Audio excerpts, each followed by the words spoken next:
What's going on, YouTube? This is SG1 Sports. You're watching our college football channel. These are my 5 takeaways from Week 13, rivalry week of the 2020 college football season. Not rivalry week everywhere, but in some areas it was. You know, the SEC had some of their traditional rivalries like the Iron Bowl.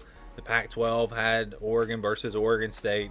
And you're watching some of these rivalries and you're thinking, well, that's it. Now we look to the bowl games. But no, we've still got a few weeks left in the college football season, a couple of weeks left in the regular season, then the conference championship games, and actually some teams will be playing regular season games the weekend of the conference championship game. So really 3 weeks left in the season for most teams, or a lot of teams. And this was a very eventful Week 13. When you looked at the schedule, you thought, it's probably going to be kind of a boring week. But when you combine Friday and Saturday, all those games, there was a lot that happened. A lot that changed conference races and even the playoff race, and we're going to get into my takeaways from this week. We start with number 1. The Big Ten playoff hopes are in serious jeopardy. Michigan State, there are two sides to this story. We'll start with Michigan State upsetting Northwestern. Northwestern had a real chance to make the college football playoff. If they win out, they're probably in. Now with this loss to Michigan State, I don't know if they have any chance to get in. This was a tough, hard-fought defensive game like we expected. I thought Northwestern was the better team, and I thought they would win this game. Turnovers were big in this one, and Michigan State just kind of did what they did to Michigan and played a great game defensively. They win the game, and it was a big upset. So Northwestern probably out of it. And then the other side of the story is Ohio State. They didn't get to play this weekend. If they miss another game, they're not going to be able to play in the Big Ten championship game. And I don't know how you can put a 4-0 or 5-0 team that doesn't play in the Big Ten in a conference championship game, has one decent win. It looks like a pretty good win over Indiana for Ohio State. So I don't know if Ohio State misses this game coming up Saturday. I think they're out of the playoff. I really do. If they win that game, though, if they play and they win out, I think they're in based off of where the committee has them right now. Even though the resume is going to take a hit because Northwestern lost, you were hoping to have a top 10 win in that conference championship game. But as long as Northwestern stays ranked, or Wisconsin, whoever they play in the Big Ten championship game, well, I guess Wisconsin can't go because they've missed too many games. This is just a mess.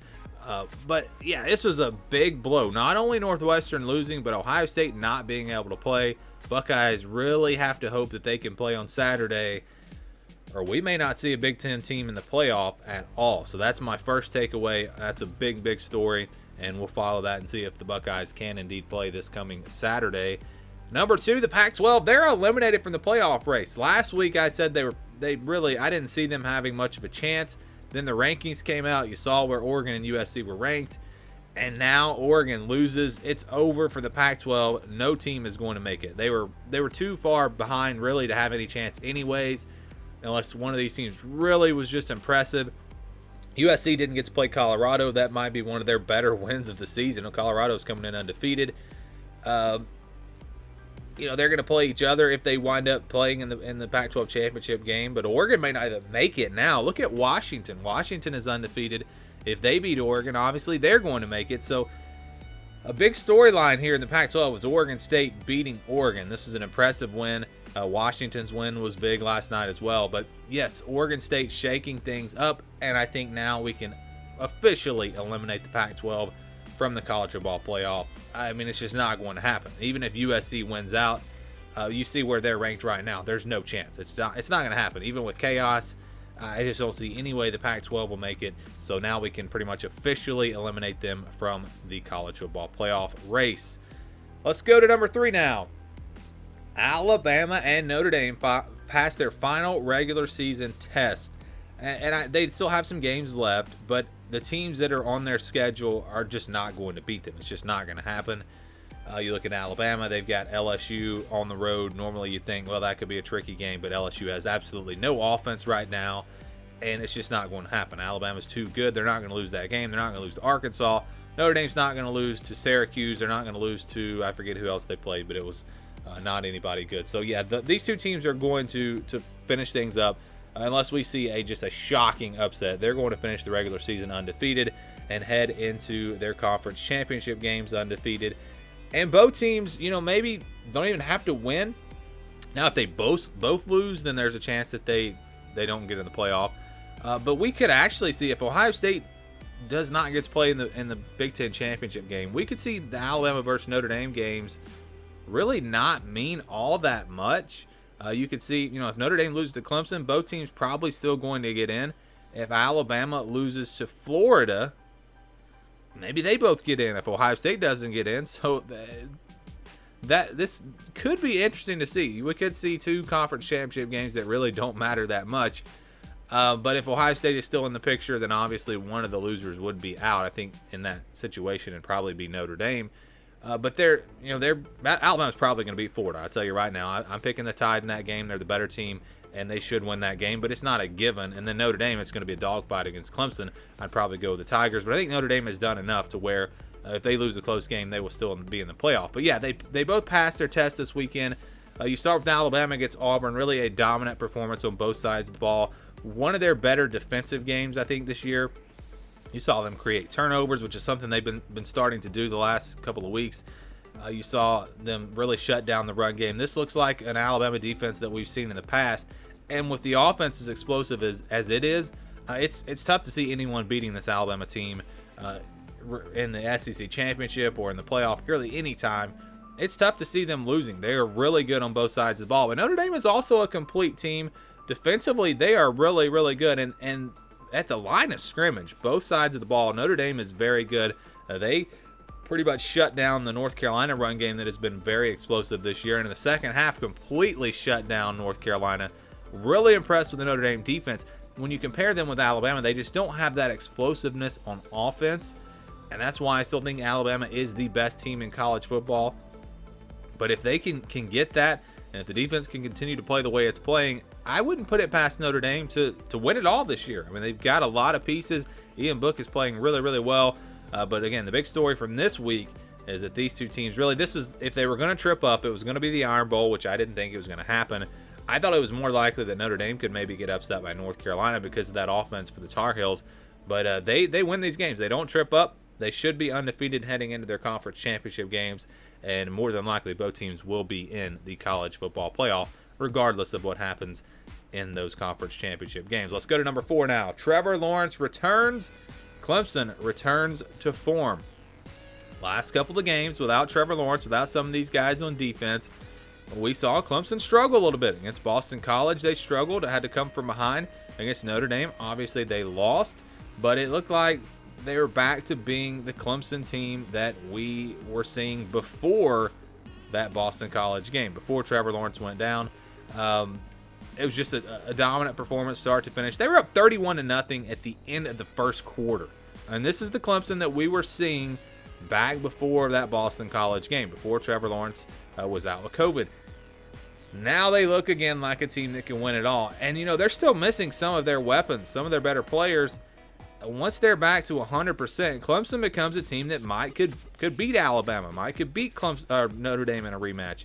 They looked really good against Pittsburgh. Trevor Lawrence probably not going to win the Heisman just because he missed those games, and the stats might not be there. He doesn't play the full games, but he was at least back and showing you what he's capable of doing. 403 yards in this game, and it was just easy for Clemson. Didn't have to play the starters all game as they roll over Pitt. And it looked like they're going to march their way right to the ACC championship with that one loss. And it's going to be this is going to be one of the more exciting conference championship weekends that we have seen in a long time. Because normally, we kind of already know who's probably going to win the games. The playoff pretty much is set. Maybe there's one conference championship game that is up in the air. But this year, you're going to have Clemson versus Notre Dame in a game that could really go either way.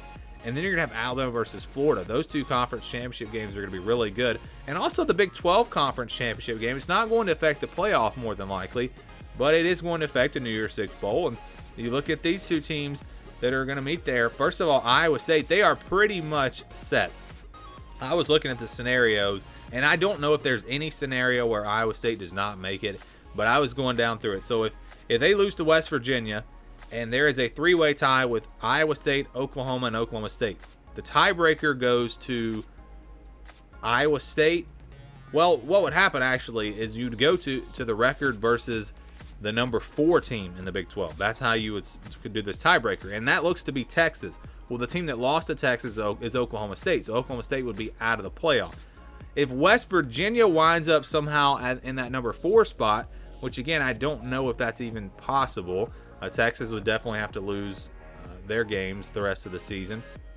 But if West Virginia makes it into that number 4 spot, and Iowa State loses to West Virginia, and they're the only team out of the 3 that lost to West Virginia, then you would go to Oklahoma versus Oklahoma State. But it's crazy. Iowa State's in the Big 12 championship game. Even if they lose to West Virginia, they should be in. Because West Virginia in that scenario would have to lose to Oklahoma, so that makes it very hard for the Mountaineers to finish number 4. That's probably very confusing, but maybe we'll do a video breaking this down. Iowa State's in. I mean, I think the playoff predictor, whatever you call it, from ESPN had it at 99% if they beat Texas. They're going to be in. It comes down to Oklahoma or Oklahoma State. If Oklahoma wins out, they're in. And I think that's the most likely scenario, Iowa State versus Oklahoma in a rematch from, again, that upset. And that's what I'd like to see. That was a very good game the first time. That will be a fun one. If Oklahoma does lose, if they slip up and Oklahoma State takes care of business the rest of the season, then we get Oklahoma State versus Iowa State. So Iowa State is pretty much in. It comes down to Oklahoma and Oklahoma State. If Oklahoma wins out, they are in, and that will be the Big 12 championship game. So big implications there in that one, Iowa State and Texas. If Texas would have won that game, they would have had a chance, but now they are out of it, I think. So now we will see Iowa State versus one of the Oklahoma schools in what should be a very good Big 12 championship game. Again, not going to have probably playoff implications, but it will have New Year's Six Bowl implications, and it's going to be a big one. Iowa State, that would be a huge deal if they were able to make it to a New Year's Six Bowl. And for Oklahoma, they could salvage their season after those 2 early losses, and they could make it to a New Year's Six Bowl, which would still be a solid year for them. So big game in the Big 12 coming up. We'll see who makes it into that Big 12 championship game. But those are my 5 takeaways from the week. Obviously, there are plenty of other storylines out there. You look at Texas A&M, they weren't all that impressive. Is that going to be enough to get them into the number 4 spot if things break how they need them to break? Or will maybe a Cincinnati pass them? If Florida beats Alabama, that's going to make it tough. There are so many scenarios to look at here in the playoff race, and we'll be breaking down some of those scenarios this week. I would love to know what your takeaways, though, were from Week 13. Give me your thoughts down in the comments below. Thank you for watching this video, and stay tuned for more here on the SG1 Sports College Football Channel.